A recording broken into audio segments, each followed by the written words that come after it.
Agora vamos falar sobre a pintura romana. A história da pintura romana pode ser traçada pelas paredes da cidade de Pompeia, que foi enterrada pelas cinzas do Monte Vesúvio em 79 d.C. A erupção também soterrou a cidade de Herculano, mas em Pompeia, as cinzas vulcânicas ajudaram a preservar as cores das pinturas nas paredes das casas, os chamados afrescos. A técnica de afrescos consiste na aplicação de tinta sobre o gesso ainda molhado.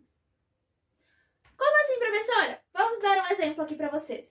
Vinícius, muito obrigada pela escultura. Vamos usá-la para dar um exemplo excelente para vocês. A gente pega aqui essa linda obra de gesso, ainda molhada, é claro. Tá molhada. E aí, pega a nossa queridíssima tinta e aplica sobre o gesso ainda molhado. Certo? Ok, entendeu? Entendeu? Por que aplicar no gesso molhado? Porque quando esse gesso secar, assim, ó, todo esturricado, a pintura vai ficar mais fixa nele. Por quê? Com o tempo e a exposição da luz e o ar, os pigmentos eles tendem a desaparecer. Porém, isso não aconteceu em Pompeia, justamente pelo evento da erupção. A pintura romana nas paredes de Pompeia foi classificada em 4 estilos pelo alemão Augusto Maul, porque ele não era bom, de 1840 a 1909, no século XIX. Os 2 primeiros estilos observados por Maul em Pompeia refletem o período republicano e imperial. Os afrescos populares foram pintados no período republicano, que terminou em 27 a.C. e não sofria influência artística grega. O primeiro estilo de Pompeia é denominado incrustação e teria originado de leigos do período helenístico até o século III a.C. em Alexandria. É caracterizado por paredes coloridas a imitar retalhos em mármore. Nesse estilo, retângulos são interligados por meio de estuque e há a imposição de um efeito tridimensional. Eram usados mármores caros, importados, com imensa variedade de cores para a decoração das paredes. Como nem todos tinham condições de pagar, habilidosos pintores imitavam certos mármores. Aí já começou a vir as coisas do Paraguai, né? Mas não tem dinheiro para comprar o mármore, vou lá no Paraguai e faço uma imitação barata. O segundo estilo em Pompeia é classificado como estilo arquitetônico e começou a ser usado em 80 a.C., permanecendo até o fim do século. Esse estilo é uma mistura do primeiro período. Mexe, com blocos de mármore falsos ao longo da base e paredes. Diferente do primeiro estilo, que permanecia no nível da parede, o segundo estilo tenta enganar a visão e dá a impressão ao observador de estar olhando através de uma janela onde há pinturas ilusionistas.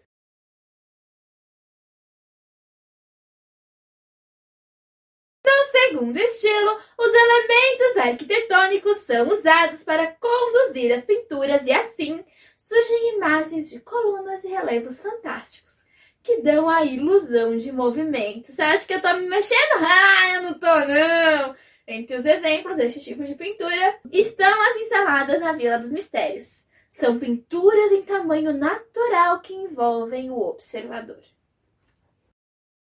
Terceiro estilo, também chamado de estilo enfeitado, assim, sabe, igual sua professora, toda cheia de frescurite? Então, o terceiro estilo de Pompeia surgiu no início do século I d.C. e foi popular até 50 d.C.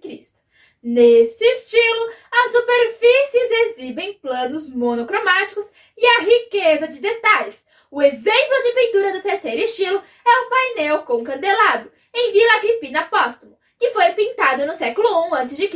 Nesse estilo, foram incorporados colunas e frontões que só poderiam ser imaginados para uma parede pintada. No centro das paredes, os pintores exibiam cenas bucólicas da zona rural, como gado, pastores, santuários e colinas. O quarto estilo, o estilo intricado, como foi batizado por Maul, foi muito usado no século I d.C., até a destruição de Pompeia. Esse é considerado uma união dos 3 estilos. São usados blocos de mármore nas bases das paredes, assim como no primeiro estilo. cenas arquitetônicas naturalistas, como no segundo estilo, grandes superfícies planas com detalhes arquitetônicos no terceiro estilo. No quarto estilo, são encontradas ainda imagens em painéis centrais, incorporando a mitologia, paisagens e imagens da vida cotidiana. A pintura e a arquitetura monumental em Roma permaneceu após a destruição de Pompeia. Fato evidente, o prosseguimento, contudo, é denominado pastiche, cópia de estilo, do que fora desenvolvido antes da tragédia do Vesúvio. Agora vamos falar sobre escultura. A escultura romana foi uma manifestação artística extremamente significativa na civilização da Roma Antiga. Pode-se dizer que constitui a mistura da perfeição clássica com características do realismo e estilos do Oriente, que foram traduzidas em peças de pedra e bronze de inigualável beleza. Assim como ocorreu na pintura, os romanos também sofreram influência grega na escultura, mas evoluíram para um estilo próprio quando passaram a dominar o mundo. Os escultores romanos trabalharam a pedra, metais preciosos, vidro e terracota. Entretanto, seu traço marcante está mesmo no bronze e no mármore. Este último domina a maior das obras de artes. Vamos então às principais características da escultura romana. Número 1. Forte influência da arte grega e etrusca, mas com elementos próprios romanos. Número 2. Representação realista e não de um ideal de beleza. Número 3. Muitas obras são uma fusão entre arquitetura e escultura. Número 4. Representações de feitos do Império Romano e monumentos. Mais uma vez, sobre a influência grega e helenística, os escultores romanos eram muito comuns às cópias. O resultado de tais reproduções dependia da habilidade do escultor. Havia uma escola de ofício para cópias em Atene e em Roma. Entre os exemplos de cópias estão as estátuas gregas de Orestes e Electra, talhadas no fim do século I a.C. Era hábito dos romanos produzir cópias em miniatura de originais gregos, muitas vezes de bronze. Em meados do século I a.C., os artistas romanos procuraram uma identidade própria, impulsionados pelas conquistas do Império Romano. Em esculturas maciças de bronze, são vistas as estátuas de imperadores, deuses e heróis. Os pesquisadores costumam dizer que há 2 mercados distintos para a escultura romana. O primeiro é aristocrático, voltado à classe dominante, com esculturas mais clássicas e idealizadas. O segundo é provincial, direcionado à classe média, mais naturalista e com um tipo classificado como emocional. Assim como os gregos, os romanos também gostavam de representar seus deuses em estátuas, e esse costume não foi mudado quando os imperadores começaram a se comparar a deuses e reclamaram a divindade. Os imperadores eram retratados em estátuas imponentes, com postura de autoridade, e eram exibidos como verdadeiros deuses. Eu e meu ego dissemos que eu posso sim parecer uma deusa. Um exemplo está na estátua de Augusto de Prima Porta, o primeiro imperador romano, produzida por volta de 19 a.C. O escultor buscou retratar as feições reais dessa personalidade. A estátua também foi ornamentada com vestimentas romanas e seu braço aponta firmemente ao horizonte, como se dirigisse seus súditos. Menos imponentes eram as estátuas dos espíritos que protegiam as casas, normalmente figuras de cabelos longos vestindo túnicas e sandálias talhadas em bronze. O busto romano está sempre entre os elementos que diferenciam a escultura das romanas das demais artes. Mas, professor, o que é um busto romano? Vamos lá. Temos aqui a minha querida Glória. Quando eu pego a Glória e coloco ela assim, ela é humana, certo? Errado, ela é uma boneca, mas hoje ela é humana. E aí, eu resolvo pegar só isso aqui, ó. Pego só esse pedacinho aqui cabeça, pescoço e um pedacinho do ombro. Temos um busto humano. Certo? Certo. Tchau, Glória. Passar bem.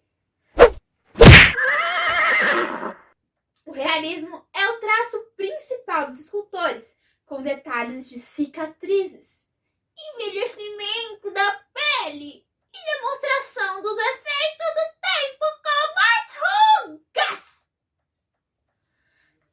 As esculturas romanas ganharam notoriedade por meio das grandes estátuas de imperadores, deuses e heróis. São exemplos a estátua de bronze de Marco Aurélio, a cavalo. Não é a cavalo, e sim a cavalo. Com 3,53 metros de altura. E a estátua de Constantino I, ambas expostas no Museu Capitolino de Roma. Outro traço da imponência e do realismo romano é encontrado na arquitetura. Edifícios inteiros celebravam vitórias nas campanhas militares e o domínio sobre o mundo. Esse é o caso do Arco de Constantino, edificado em Roma no século 315 d.C.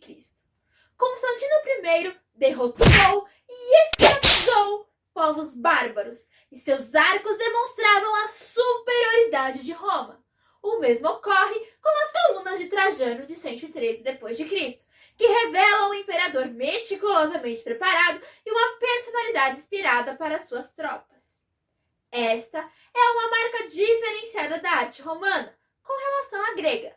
Enquanto a romana caracterizava-se pelo realismo, a grega fazia uso da mitologia para retratar suas histórias. Os bustos e as lápides foram também muito comuns nas esculturas romanas. Tanto retratavam o falecido individualmente como acompanhado da sua família ou escravos. A partir do momento em que os enterros passam a ser mais comuns do que as cremações, esta arte é desenvolvida. As lápides eram esculpidas em pedra e continham cenas de mitologia. A filosofia romana foi praticamente uma releitura do pensamento grego. Houve uma espécie de mistura de várias correntes filosóficas e em todas elas ganharam destaque as ideias moralizantes. Tito Lucrécio, em Da Natureza das Coisas, possivelmente o primeiro texto filosófico em latim, limitou-se a expor o pensamento de Epicuro. Cícero, mais original, mesclou influências da Academia do Liceu do Jardim. Um dos nomes mais destacados dessa época é o de Sêneca, estoico para quem a filosofia tinha objetivos práticos. Por isso, utilizava as ideias de várias correntes filosóficas para compor uma obra que ensinasse o bem viver.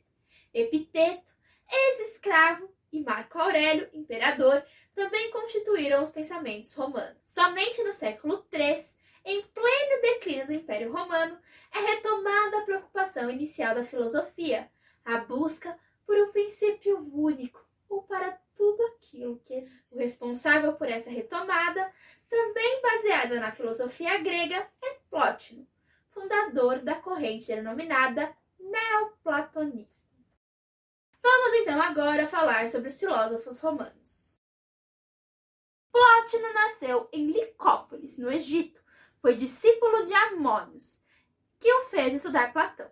Depois da morte de Plótino, Porfírio, seu discípulo e biógrafo, reuniu-lhe os escritos em grupos de 9 e 6 seções e os chamou de Enéades.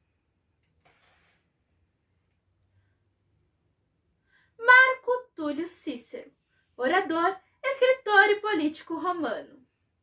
Escreveu as Catilinárias, peça na qual denunciou a conspiração de Lúcio Sérgio Quilina contra a República. Opôs-se a Júlio César e a Marco Antônio, a quem combateu com as Filípicas. Entre seus livros merecem ser lembrados do Oratória, da República, da Amizade e da Senilidade, um elogio à velhice. Tito Lucrécio Caro, poeta latino, pertencia à classe dos cavalheiros, mas permaneceu afastado da política e aos 43 anos de idade suicidou-se. Escreveu um longo poema sobre a natureza das coisas de caráter filosófico, no qual expunha as doutrinas epicuristas e atomistas.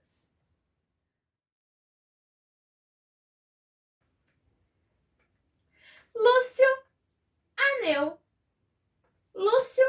Aneu Sêneca.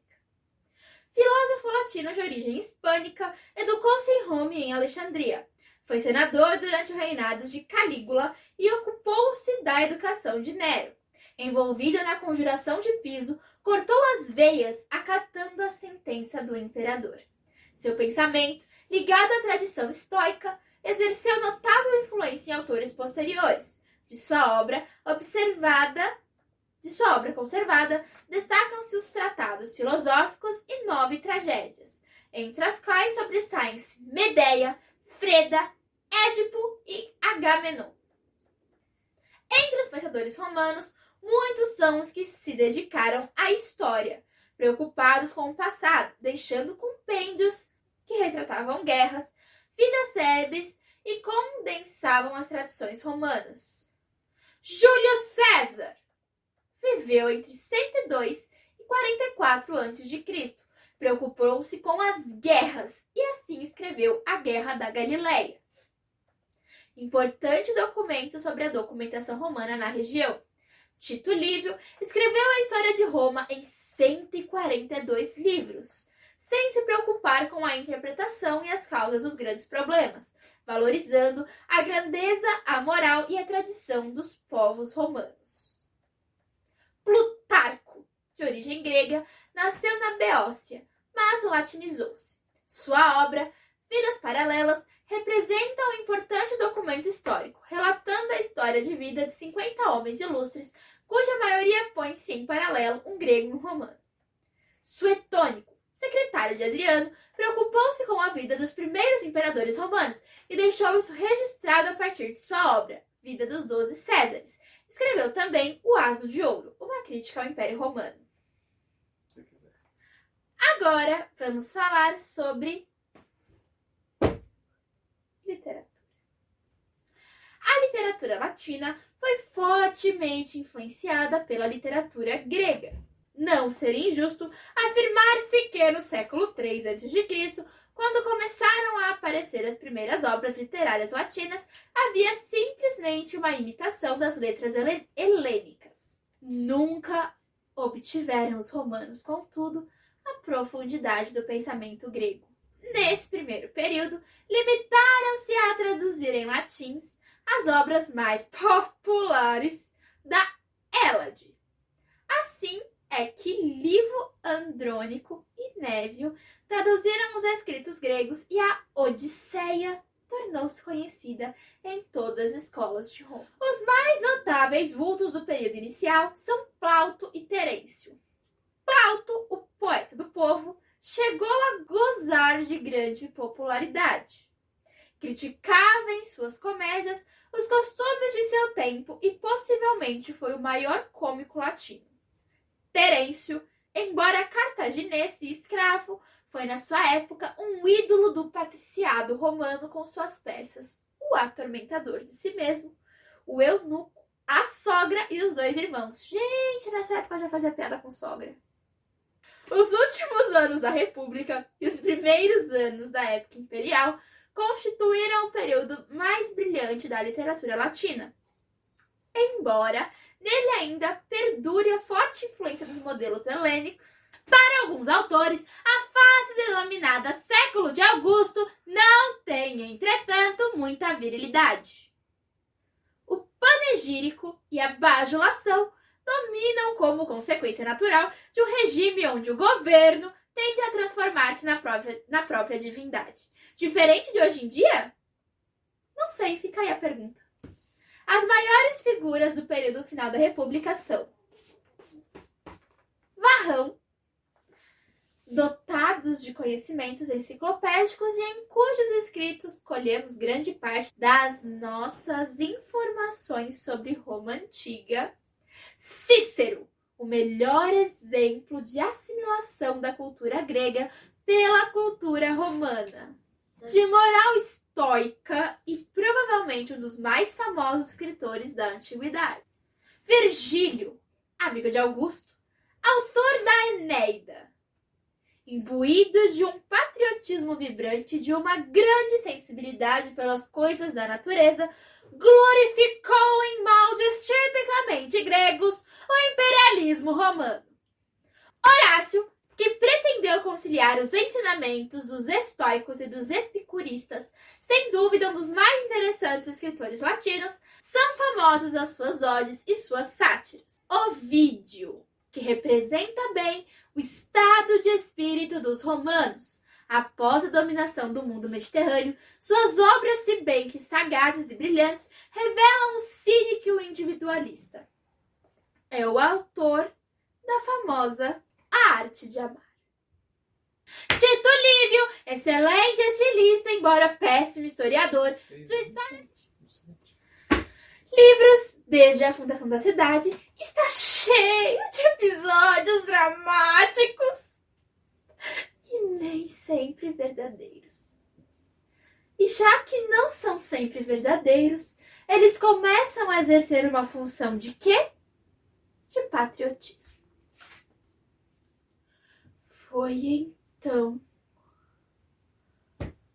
que após, muito afiado, a morte de Augusto e de seu amigo Mecena, que foi um grande produtor das letras, houve um certo declínio da literatura latina. Se bem que essa fase conhecida como Idade de Prata da literatura latina tem o seu crédito escritores como Petrônio, Marcial e Juvenal. Sim, amor, Juvenal! Petrônio é presumivelmente o autor do Satiricon, paródia do romance de amor grego, no qual, aliás, se encontram informações muito interessantes a respeito dos costumes romanos da época imperial. Juvenal e Marcial foram escritores satíricos. Sabe aquela sátira que você usa até hoje para tirar uma da cara do seu amigo? Essa aí. Em suas obras, há um certo sentido social, sobretudo nas de Juvenal, onde os parasitas, os nobres e os hipócritas são severamente ridicularizados. No século II, o renascimento da literatura latina iria possibilitar o aparecimento de Plutarco, autor de Vidas Paralelas, conjunto de biografias de vultos gregos e romanos, uma das obras mais famosas da literatura mundial, e o de Luciano, o Voltaire da Antiguidade, autor do Diálogos dos Mortos e de Aceitas em Asta Pública. Agora, nós falaremos sobre o teatro!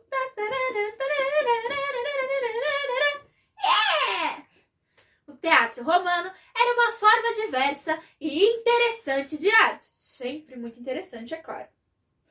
Passando por festivais de performances de teatro de rua e acrobacias, as grandes comédias de situação de Plauto, também as muito bem verbalmente elaboradas tragédias de Sêneca. Embora Roma já possuísse uma forma tradicional de performance, a helenização da cultura romana no século III a.C. teve um profundo impacto no teatro romano e desenvolvimento da literatura romana voltada para o palco. O historiador romano Lívio escreveu que a primeira experiência com o teatro romano ocorreu no século IV a.C., na performance de atores etruscos. O historiador americano Richard Beckham argumenta que os romanos ainda teriam tido contato com formas pré-teatrais antes de tempos registrados. O drama romano tem como marco Lívio Andrônico, popular até o período tardio da Antiguidade, que por volta do século IV d.C. eram dedicados ao teatro, com uma diminuição considerável no número de eventos como corridas de bigas e lutas de gladiadores. Agora vamos falar sobre o drama romano. Após a expansão fundação da República, nos territórios gregos entre 270 e 240, Roma se depara com a dramaturgia grega. Dos anos finais da República aos meados do Império, o teatro se espalhou pela Europa, pelo Mediterrâneo e atingiu a Inglaterra. O teatro romano era mais diversificado, extenso e sofisticado que os estilos que o precediam. Contudo, o interesse em uma tragédia completa, por exemplo, entra em declínio em favor de outras formas de entretenimento romano. As primeiras importantes obras literárias romanas foram tragédias e comédias, escritas por Lívio Andrônico. 5 anos depois, Ginas Naevius, está escrito aqui, também começou a escrever para o teatro. Nenhuma peça de ambos autores sobreviveu. Enquanto os dois artistas escreviam tanto tragédias quanto comédias, Andrônico era mais famoso por suas tragédias, enquanto Naevius por suas comédias. Então, Andrônico, tragédia, Naevius, comédias. Seus sucessores viriam a se especializar em um gênero ou outro, o que acabou criando um desenvolvimento subsequente de cada tipo de dramaturgia. Ao início do século II a.C., o teatro era firmemente estabelecido em Roma e uma guilda de escritores foi criada. As comédias, hilárias comédias romanas sobreviventes são as chamadas fábula palliata, comédias baseadas em temas gregos e vêm de 2 dramaturgos, Titus Máquios Plautus e Públio Terêncio Záfer. Fico pensando, gente, como é que os pais dessas crianças escolhiam os nomes em Roma? Olha aqui, meu filho, seu nome vai ter Titus Máquios Plautus. E você? Como vai se chamar? Deixa eu ver. Públio Terêncio Záfer.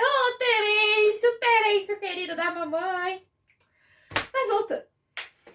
Na releitura dos originais gregos, os dramaturgos cômicos romanos aboliram o papel do coro, dividindo a trama em episódios, e introduziram o acompanhamento musical ao diálogo, 1/3 nas de Plauto e 2/3 nas de Terêncio.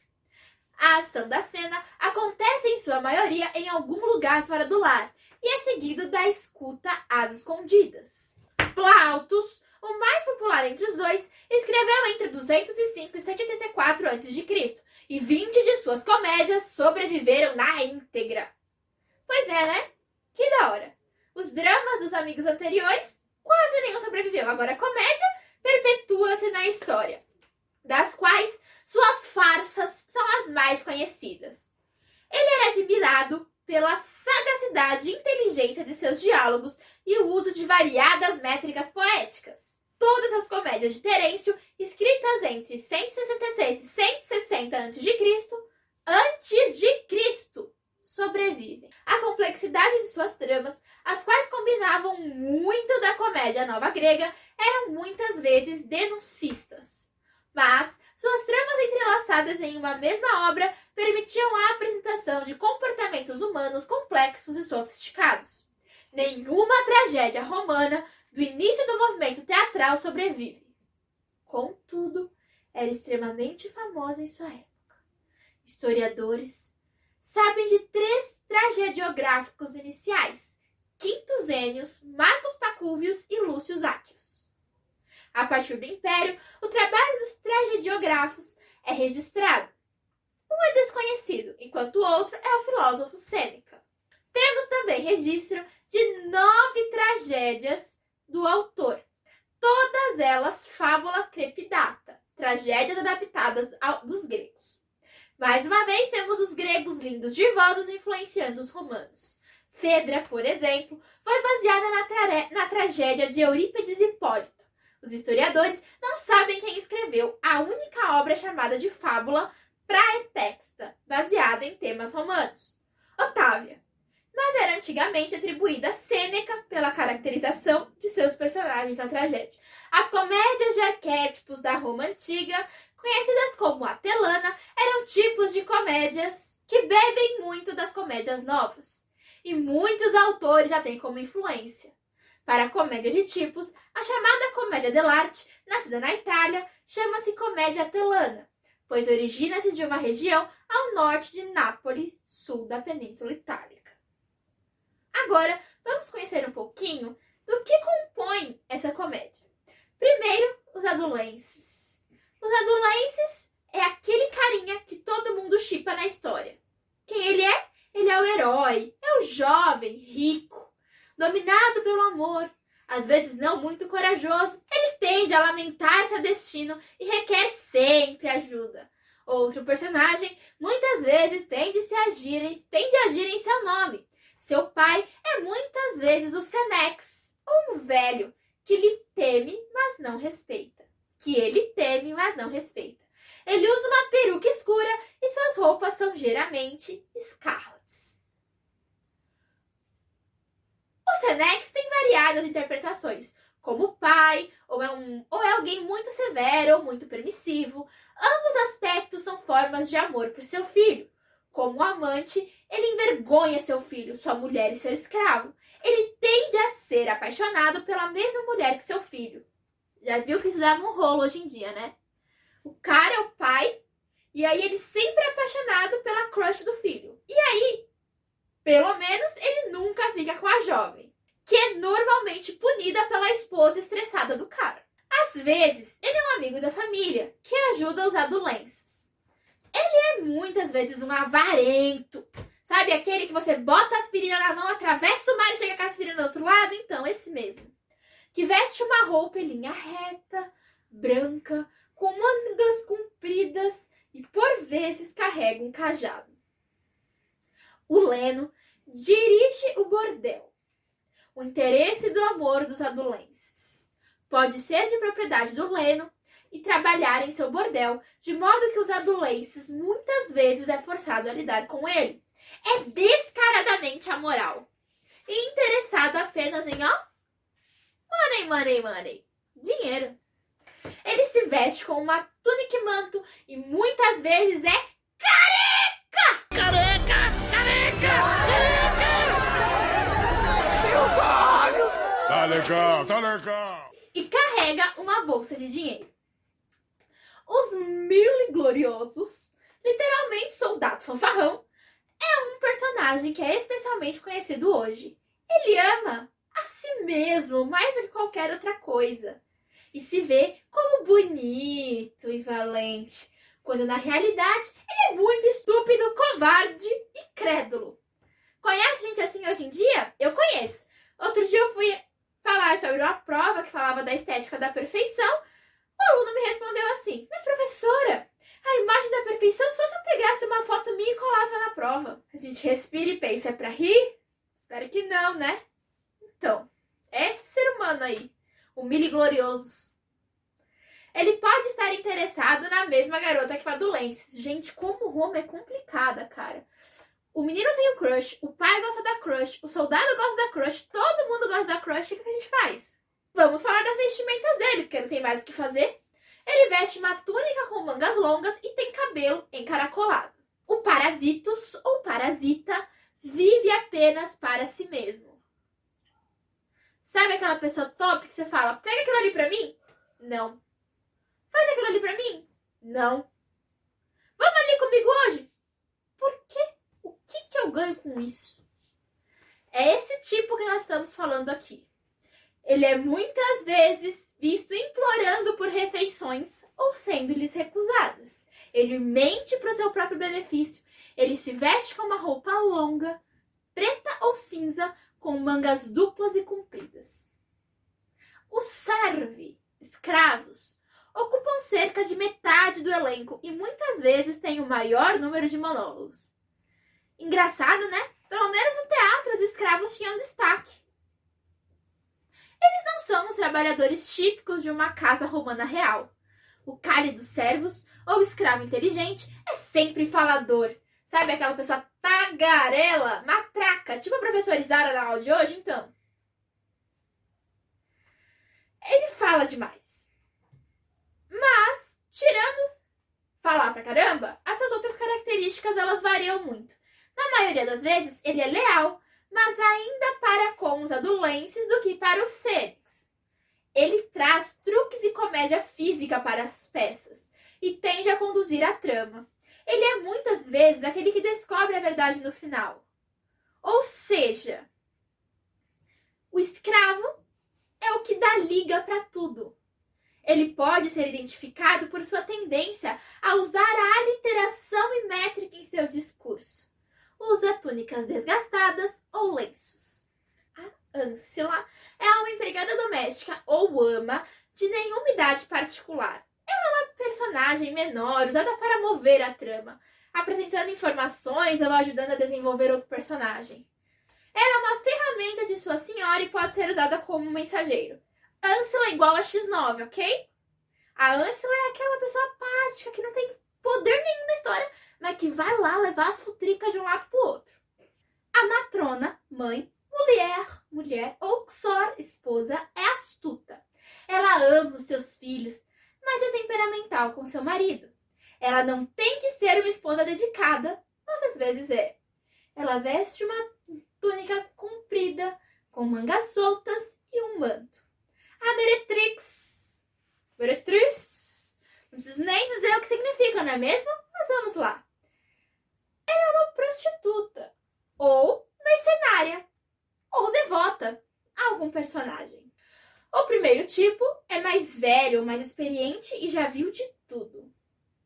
A devota ama verdadeiramente os adolescentes. É aquela trouxa, sabe? Que faz tudo pra ficar com carinha. E aí ele faz o quê? Usa isso a seu favor. Fala pra mina, olha, faz aquilo lá pra mim. Aí ela vai lá e faz. Aí ela chega hoje que ele vai ficar comigo. Mãe, minha linda, vai lá, faz aquilo ali pra mim. Aí ela vai lá e faz de novo. E ele, ó, lá com o crush da vida. Ambas são muito atraentes, com um penteado e roupas complexas, geralmente amarelo. Ela também tem um manto.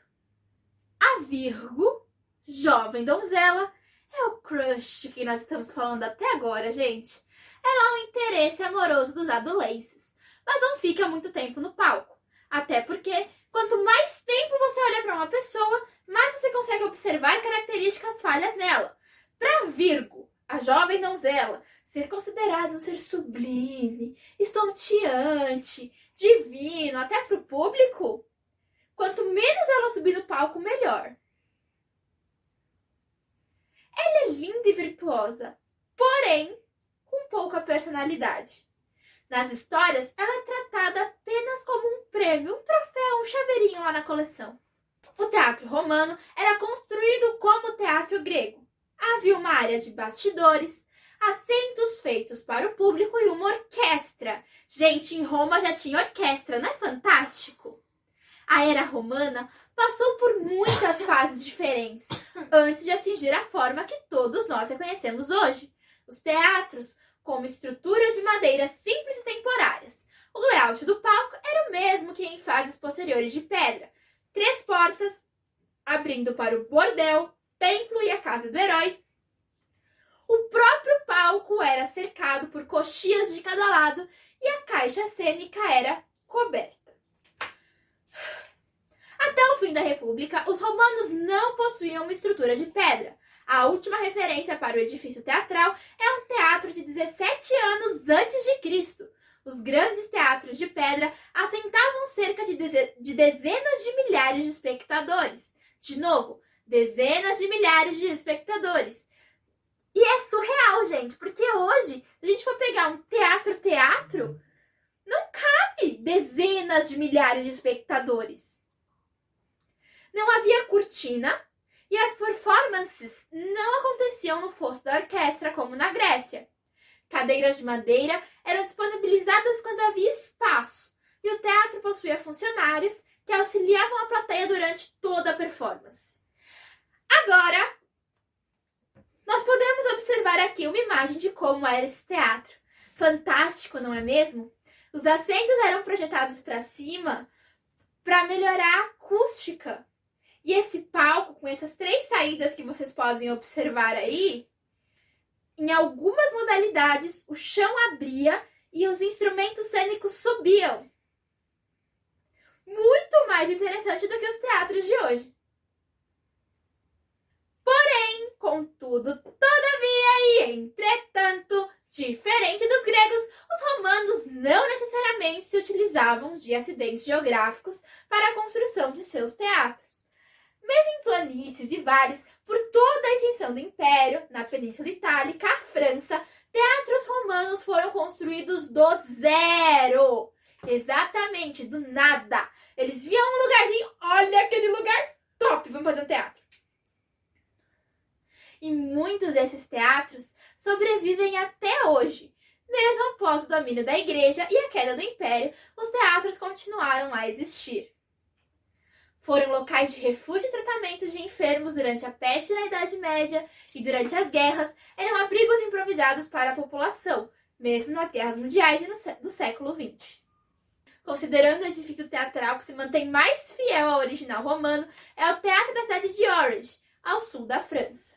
Agora, mudando um pouquinho de assunto, meus amores, a civilização da Roma Antiga é lembrada por vários motivos. A eficácia do seu exército e a expansão do seu império, a consolidação de um sistema jurídico, o direito romano e uma nova forma de entender o entretenimento. Em relação ao lazer, o espetáculo do circo romano é o antecedente histórico dos grandes eventos esportivos da atualidade. Mas como isso acontecia, professora? Meus amores, isso acontecia através da política de pão e circo. Parte do dinheiro público era destinado ao entretenimento do povo. Os mandatários romanos consideraram que esta era uma boa estratégia para que o conjunto da população estivesse satisfeito e domesticado. Na linguagem popular, a expressão pão e circo ainda é usada para lembrar que grande parte da sociedade precisa cobrir apenas suas necessidades básicas e divertir-se. Para os romanos, o teatro era um espetáculo cultural, enquanto que o circo estava destinado ao puro entretenimento. As jornadas no circo eram amenizadas com música e a participação de malabaristas e acrobatas. Antes de iniciar o espetáculo, os participantes desfilavam diante do público com suas melhores roupas. O circo estava normalmente localizado em um vale, habilitado em uma pista de areia, e as ladeiras das colinas serviam de arquibancadas para os espectadores. Para que estivessem seguros e protegidos, foram construídos poços de água. Um dos espetáculos era a corrida de cavalos, puxados por carros e conduzidos por uma auriga, que levava as rédeas dos cavalos em uma mão e um chicote na outra. Essas corridas tinham duas modalidades, com 4 cavalos ou quadrigas e com 2 cavalos ou bigas. As brigas entre os animais selvagens eram igualmente populares. Para que os animais se tornassem mais agressivos, eram estimulados com picadas ou até mesmo com fogo. Em sua maioria, os combatentes eram prisioneiros de guerra que haviam sido treinados com todo tipo de técnica para matar. Apesar de sua condição de escravo, o gladiador recebia um bom salário e tinha grande prestígio social.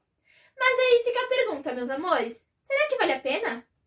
Você tem prestígio social, você tem grana, mas você vai entrar na arena e você pode morrer. Você nunca sabe qual vai ser a sua última luta. E os combatentes morriam na maioria das vezes. E as lutas eram realizadas de diversas maneiras, em pares, em grupos, ou pela simulação de 2 pequenos exércitos. Todas as formas de entretenimento integradas ao circo faziam parte do público ludipúblicos, ou espetáculos públicos. No campo privado, os romanos se divertiam com outras atividades recreativas, pela assistência às águas termais, como o lançamento de discos ou dardos, através de grandes banquetes, ou então pelo combate em exércitos. E assim, a nossa trajetória por Roma acaba aqui.